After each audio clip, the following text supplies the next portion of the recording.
Funding for the Nash Villager podcast comes from the Hal Allen Clinic, specializing in minimally invasive robotic spine surgery and laser brain tumor surgery. For 40 years, the neurosurgeons of the Hal Allen Clinic have been national leaders in brain and spine surgery.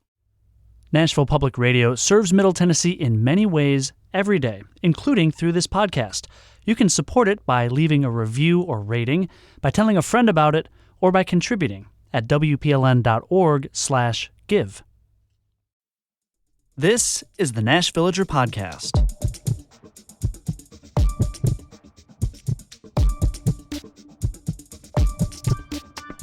It's August 21st, 2025. On this day, in 1888, the first adding machine was patented in the U.S. by William S. Burroughs I, the grandfather of the famed Beat Generation author of the same name. I'm Tony Gonzalez, in for Nina Cardona with today's latest news headlines, an in-depth feature, and an On This Day mini essay to give you context.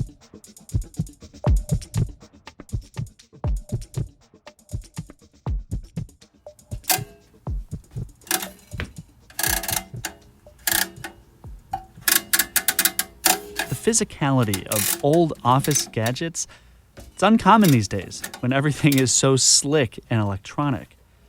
This sound is technically a check writer from the 1960s. It's now a relic in my shed, but in my family, we've always called it the adding machine. Its buttons and levers are irresistible. 0, 1, 2, 3, 4, 5, 6, If we flash back, the original adding machine was so mechanical that it was extremely easy to mess it up.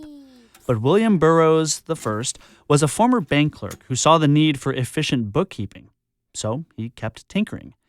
He alone got good at using an early prototype. The device later took off after some refinements. It was a bit bigger than an average shoebox, and it had a grid of 81 keys in 9x9 rows. The Burroughs Adding Machine Company saw a lot of success and later helped develop early computers. All of this reminds me of one of the nerdiest books on my shelf in the newsroom. It's called Numbers in the Newsroom, and it comes from a New York Times data reporter. It's a guide to calculating ratios, tax rates. It has tips for how journalists can gut check some statistics and not get fooled. Some advice for how to make sure infographics really show what they intend. And there are some tricks for turning too many numerals into plain-spoken writing and wording. It's kind of a joke, and I think an outdated one, that journalists tend to be English majors with a fear of numbers. So to prove that we can handle our figures, I'm going to close today's essay with some numbers from the news this week. First up, $142 million. That's how much medical debt a nonprofit is looking to wipe out and cover for Tennesseans. For recent college grads in Nashville, what's the gap between their earnings and the cost of living? A new study of affordability finds college grads here are about $6,000 shy as they come out of school. Tough to make ends meet. And some record-setting figures. They have been ever present in the news lately. First, BNA, our airport, says it topped 24.7 million travelers last fiscal year, a record. The Nashville Sounds, the manager, Rick Sweet, has now won 2,419 games. He moved into third place on the all-time list for minor league managers. And finally, 60 stories. That's how tall a new downtown project from Tony Giratana aims to be. It would become the tallest building in the state. And what that will cost to build? Well, you might want an adding machine. In just a few minutes, how one rural Tennessee town pushed back over a proposed Bitcoin mine and won. That's coming up after the newscast.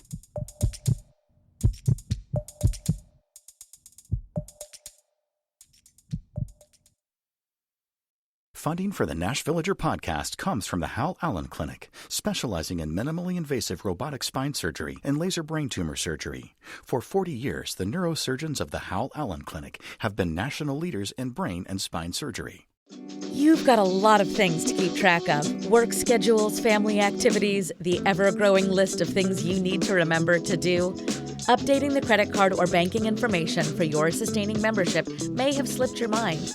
With just 2 minutes of your time, you can update your payment information and check one more thing off your list. Peace of mind for you, funding for your public radio station. Go online to WPLN.org. For WPLN News in Nashville, I'm Tony Gonzalez. Nashville weather cooler today, high near 88, mostly sunny with a little bit of wind. Here's the latest from the WPLN newsroom. Today is the anniversary of the deadly and record-setting flood in Humphreys County in 2021. The storm dropped 21 inches of rain, leading to a torrent of water ripping through Waverly and surrounding areas. 20 people died, 800 homes were destroyed, and nearly 1,000 people were ultimately helped with FEMA aid. Commemorations are planned. There will be an event Saturday evening at Cross of Christ Church in Waverly, followed by a candlelight vigil at the city's monument. State Senator Carrie Roberts, meanwhile, will bicycle 100 miles from the courthouse in Robertson County to the courthouse in Humphreys County in memory of the victims. The senator has done the ride annually as a fundraiser for the United Way of Humphreys County. The future of Nashville Pride is uncertain as organizers face a more than $300,000 shortfall year over year in corporate giving and volunteers. Nearly 40% of the festival's longtime sponsors withdrew support this year, some just days before the event in late June. The financial situation mirrors a nationwide trend in decreased giving to LGBTQ groups. Brady Ruffin is the secretary of Nashville Pride's board of directors. He says while giving to nonprofits is down across the board, it could be seen as connected to the current political environment. It's hard not to imagine that this isn't all directly attributed to the current political environment and just the state of the world. Additionally, Vanderbilt University Medical Center had volunteered to staff a medical tent for the event, but canceled a month beforehand. That cost the cash-strapped festival $32,000. The annual LGBTQ festival is asking for community support to help bridge the gap. The goal is to raise $250,000 by October 11th, which is National Coming Out Day. Multiple drownings at a Clarksville park prompted the father of one victim to call for action. Enoch Tamba's 12-year-old son drowned in the Red River at Billy Dunlap Park 3 months ago. An 11-year-old girl died in the same area over the weekend. An adult man died there in 2022. Tamba tells News Channel 5 he'd like to see city officials make changes. While his son could swim, he says the water current was surprisingly strong. The city has posted warnings about swift water and tricky terrain. The father is suggesting more impactful signage or designated swimming hours with lifeguards present. Billy Dunlap Park has remained closed since Sunday.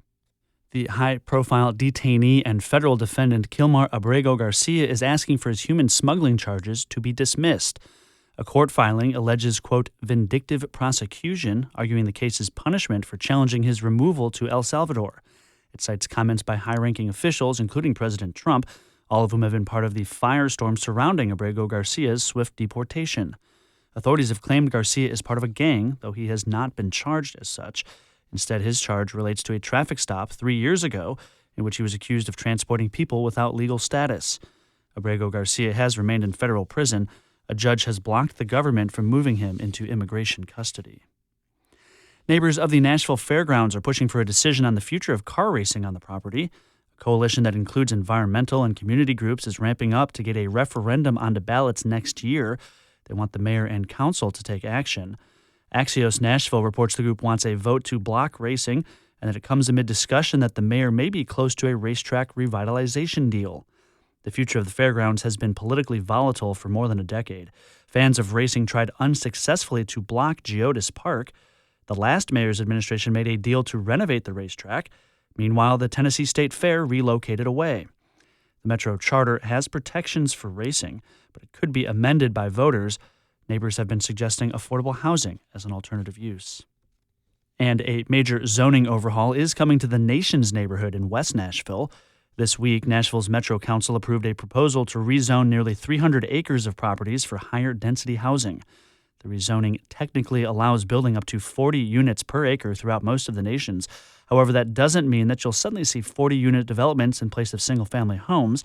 Councilmember Roland Horton, who represents the nations and sponsored the bill, explained what the new zoning will look like. The number of units that you can fit is proportionate based on the size of the lot. Typical lot size, for example, mine in the nations is 1/10 of an acre. 1/10 of 40 is 4.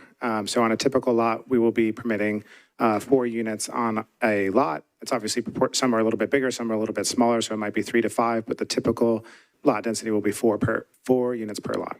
During public comment, residents spoke both in favor and against the bill, which ultimately passed with 25 voting in favor and 9 against. You'll find more news anytime at WPLN.org. The tech industry is increasingly eyeing rural communities across the United States to warehouse servers for cryptocurrency mining and data storage. While the economic investment can be appealing to local leaders, community members can be concerned about excess noise and other impacts.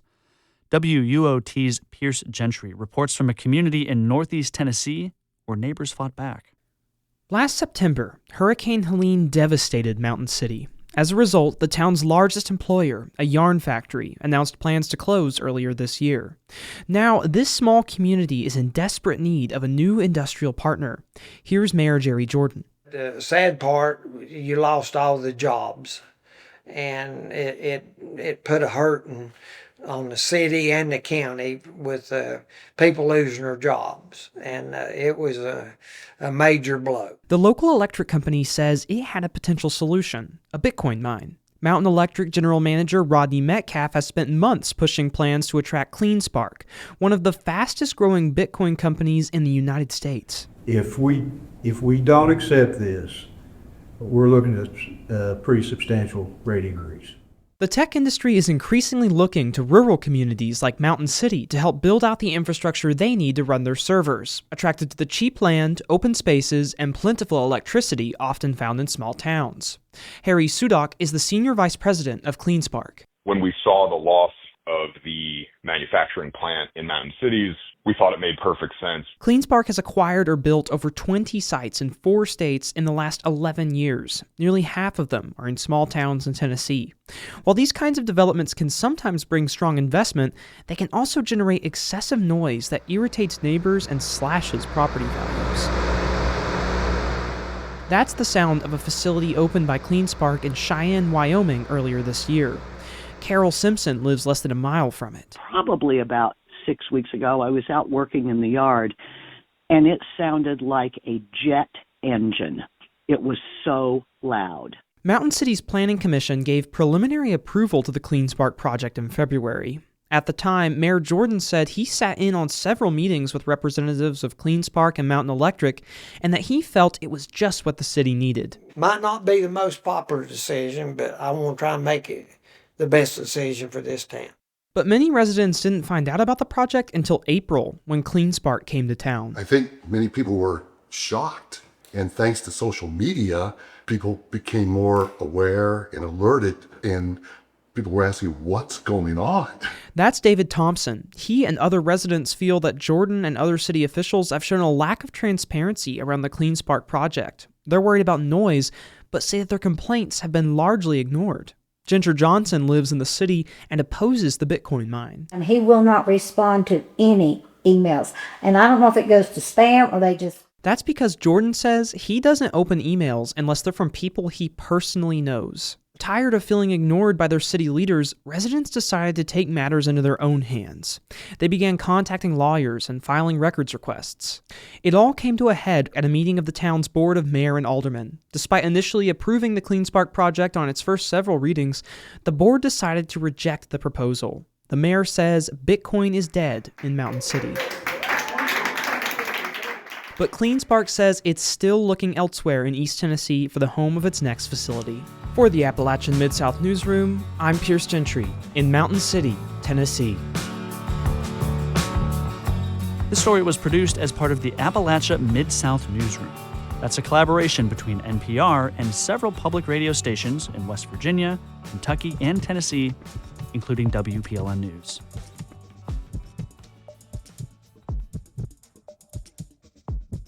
Nashville Public Radio does this roundup of local news every weekday. You should consider subscribing, aka following, on your favorite podcasting app, and tell a friend. to spread the word about the quality of this programming. Everything we do here is listener member supported. You can make a donation at WPLN.org/give. Thanks for listening.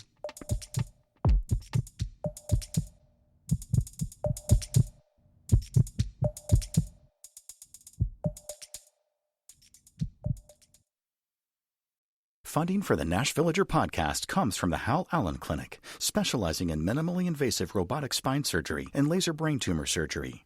For 40 years, the neurosurgeons of the Hal Allen Clinic have been national leaders in brain and spine surgery.